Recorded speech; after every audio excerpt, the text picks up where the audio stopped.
What is going on, 5 9 gamers? My name is Joe Wags, bringing you another video on Yu-Gi-Oh! And today we're going to look at actually TCG, not just Yu-Gi-Oh! Master Duel. And today something really hype happened. So we're recording this on May 17th.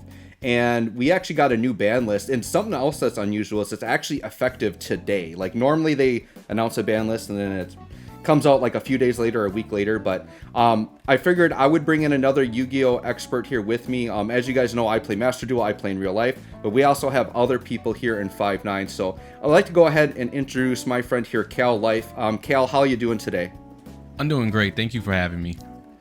Yeah. So what I think we're going to do here is I'm just going to start, just for people maybe unfamiliar with it, I'm just going to jump through and go through the banned and limited list. And then I think what Cal and I are going to do is we're just going to talk, we're not going to talk about every card in depth, but we're going to talk about what we think is maybe the most impactful maybe takeaways we have from this list and how it might impact the game.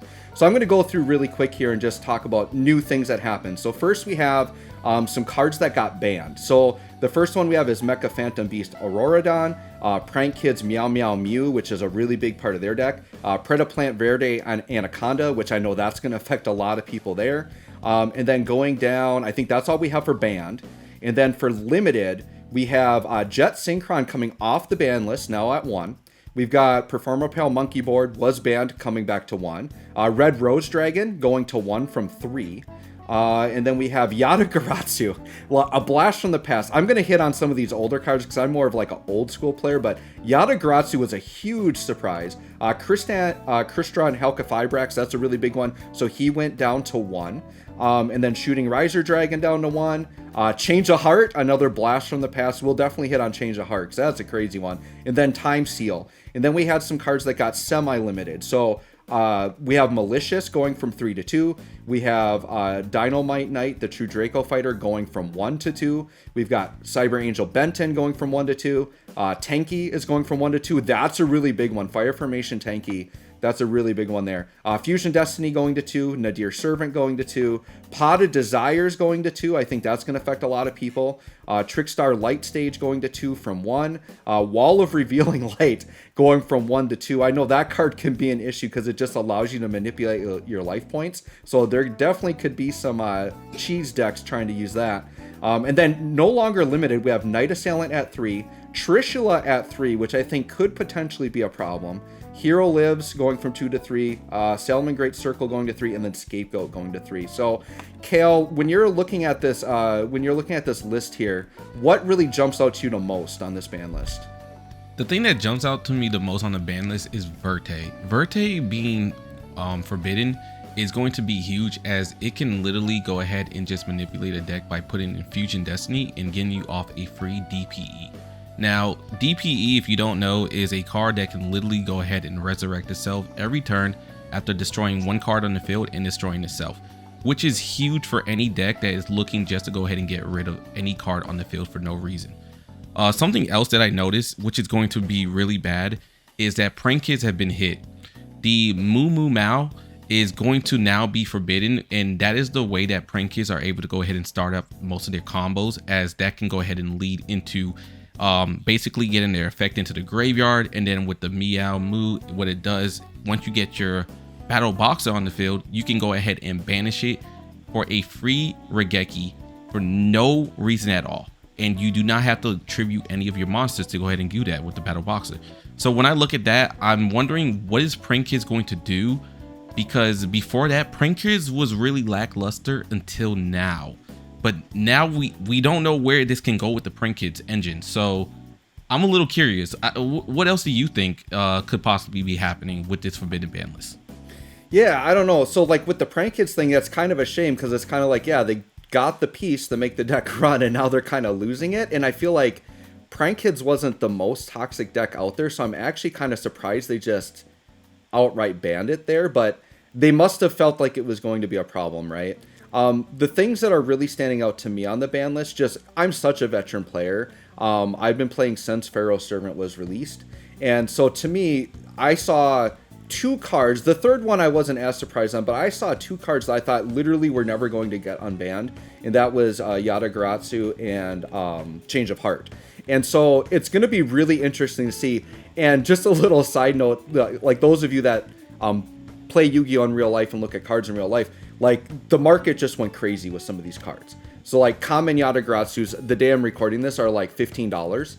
If you bought them yesterday, you would have gotten them for like 50 cents or $1, whatever, like super, super cheap. I think Change of Heart commons are like $5 right now. And if you want foil, you're talking about like 40, 50, $60. Like it's absolutely insane. The thing with Change of Heart is the reason it was always banned, and I don't think any of these cards are going to be errated. Sometimes when they take these old cards, the thing is they'll errata them, make them maybe not as useful. Because I could see like Change of Heart. The thing that's so busted about Change of Heart is you can take control of a face-up or a face-down monster. I imagine you taking a card like Baroness de Fleur. Let's say your opponent summons that turn 1. Change of Heart is going to be huge for turn 2 decks. So if I'm turn 2, they bring out a Baroness or some ridiculously powerful card, I can Change a Heart it, use their ability to like destroy their field, and then set up an OTK. And as we know, in competitive Yu-Gi-Oh, most decks can OTK, or most of the competitive ones can. Change of Heart just empowers turn 2 OTK. So I think you're going to be seeing a lot of Change of Heart, I think, in top tier play, just because, especially maybe even in the side deck, because some decks might run like a turn 1 build, but then they might side into a turn 2 build. I think that's going to be really huge. Yada, to me, is a little bit more interesting, because I don't know that Yada would instantly break the game. Like, the game has changed a lot since, like, the Yada, Chaos Emperor, Dragon combos, all that shenanigans. But I'm interested in how people are going to be creative and try to Yada lock people in 2022. I don't know if Yada lock will be coming back.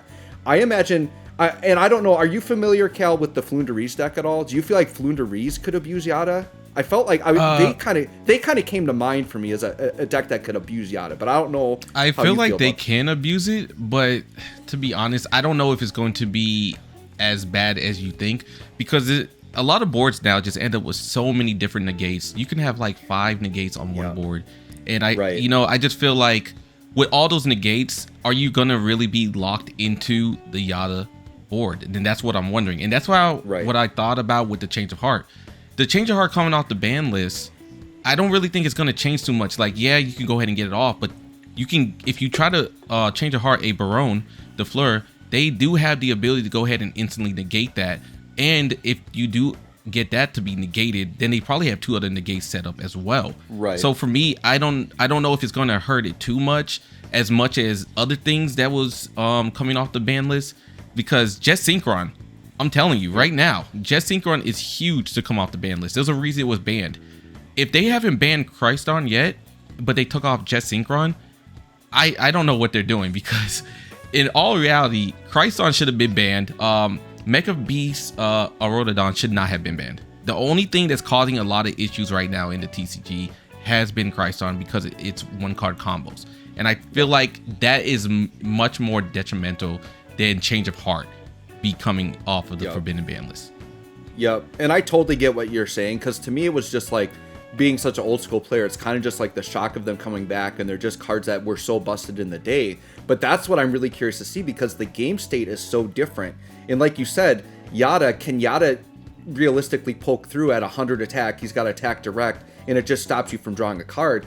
The game has changed so much that players have so many other ways to, let's say they get locked out of a draw. Well, they probably got something in their hand, one to either negate Yada coming out or whatever, but they've got searching ability. Like, there's so much searching in today's Yu-Gi-Oh that odds are they can play something to search something out, to stop it, whatever. So yeah, it's kind of interesting to see, like, because I don't see people just like splashing Yada into everything, right? I think someone would have to design some type of deck specifically around it. And the only reason I brought up Flunderies is because they can just normal summon like crazy, and they would have the ability maybe to normal summon out, bring out something huge, and then be able to attack over and leave room for Yada to attack. But yeah, I don't know what's going to happen there. The other card I was kind of looking at was like Helka Fibrax, because most people only run them at 1 already, right? So does this really affect anything? Or so it's almost like, why limit it, limit it at all? It's really an unimpactful thing, because most people are running Helka at 1 anyways. And then the other one I kind of want to talk about was Trish, because what I'm thinking about with Trishula is, are people going to try to build decks to bring out multiple Trish to try to rip hands away? Do you think that's a possibility with people trying to do a lot with Trish? Or is that another kind of like niche thing that maybe not everyone's going to try to do? I feel like it could be niche, but you never know at this point in time. Like, people build all types of meme type decks to go ahead and get things going, just to go ahead and win certain championships. So it all depends on what type of duelist that player is. Like, did he scout the competition? Yep. What are they all playing in the meta throughout that tournament? You know, not Right. everyone goes into the tournament expecting to place first. They may Right. just be going there just to troll with whatever they think could work, and they just might do it. So, I don't know. This ban list is kind of crazy. Yeah. I feel like a lot of things that, you know, became semi-limited is kind of interesting. Like the Cyber Angel Ben 10, that just became what, limited, semi-limited. I Ben don't 10 even went know to if that. 2, yep. Yeah, I don't even know if that's gonna change much because Eva's still banned, and Right. that's what made Drytrons and Heroes so broken, was that Eva was unlimited at one point in time. And, you know, yeah, you can go ahead and cycle back with the Ben 10, but Eva was a thing that was able to go ahead and add in multiple light fairy cards into your hand, go ahead and get up an infinite amount of negates. So, you know, I feel like there's more things that could be impactful other than Trishula. So Yep. it all depends, you know. It really does depend. Another thing I noticed, Pot of Desires. What is that Yes. now at 2? It's at 2, yep, at 2 instead of 3. Yeah, so that could Or no, it's potentially 1 to hurt. 2, sorry, 1 to 2. It was 1, now It's at 1 to 2. 2. So Yeah. that's going to be huge because Pot of Desires is going to be great when it comes to playing with Source Souls. A lot of the Source Souls love to use Pot of Desires just to go ahead and get a lot of their cards into their hand, which can set up the 1-card combos. That's going to be extremely huge. The Raw of Revealing Light, I think as a nostalgia person, Yep. I'm really interested of what that is going to bring to the table. I would love to see certain people bring that into tournaments just to go ahead and gain so much, a massive amount of life points to see if that still does work. So I don't know. I think this is actually an interesting forbidden list. I'm happy. I'm excited, actually. I'm truly excited. The only thing I will say is, unfortunately for you guys that do have a tournament coming up within about a week, it does suck for you guys because I know a lot of y'all probably just purchased a Verte so you could get your DPE onto the field, and now it's banned. So I wonder if now, are you guys gonna have to build a whole new deck that is ready for this tournament? Do you have the time to be able to do it? Because I saw where people were complaining that, you know, they should have announced this a lot sooner than they did until now, and now their whole deck is completely ruined because of the ban list. So this is going to be super interesting. Like I said, I'm excited.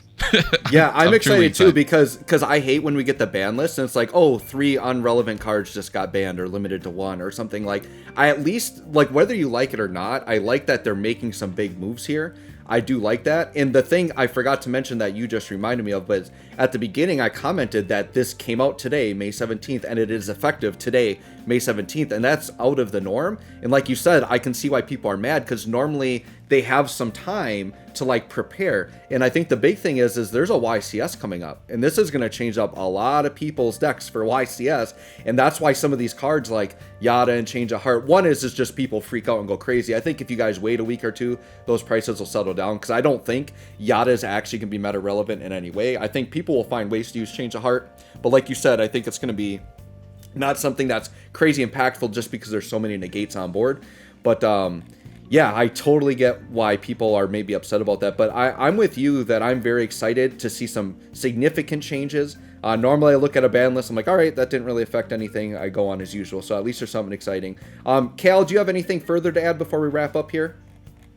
No, I think I'm good, honestly. To be honest, like I said, this is going to be exciting. I really can't wait to watch all the tournament wins and what they were playing, because now I do not have to be seeing Verte Anaconda in almost every deck. Absolutely. That was one of my frustrations. Yep. Verte here, Verte there. Hey, I won with this deck, and this is the first time I ever played this deck, and honestly, it's a very, very good deck. And what do they have? Verte. So, Yep. you know, Exactly. like, I'm excited. But I would like to say thank you so much for having me. This has been great. Yeah, for sure. Thanks for joining me, Cal. It was awesome. Your comment on Verte, my plan is I'm going to pick up a bunch of them while they're cheap, and then if it comes back, I'll be a rich man, right? So, yes. Anyways, guys, thanks for checking us out here over on 5-9 Gaming. Remember to like and subscribe if you like the content. We are planning to get more and more Yu-Gi-Oh stuff out, not just Master Duel, but TCG as well. My name has been Joe Wags. Thanks for watching. We'll catch you all in the next one. Bye, guys.